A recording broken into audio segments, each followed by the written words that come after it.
Hey guys, welcome back to the channel, and this is how to connect MT4 or MT5 to TradingView.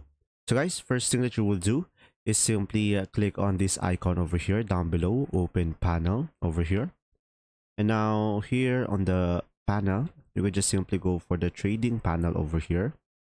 And now as you can see over here, you should be able to connect through their trusted brokers. And from here, when you click all brokers, you should be able to see here all of the available brokers. Now guys, as you can see, there are no meta trading over here.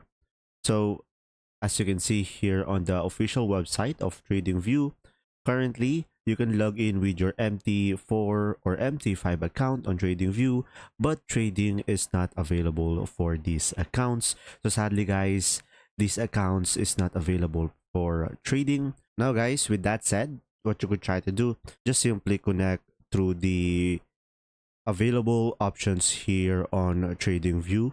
We just simply select one, and after that you will have an option to connect it.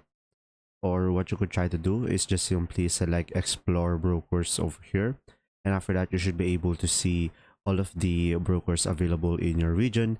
And there you go. I hope this video helped you understand more. If you do, leave a like. Thanks for watching.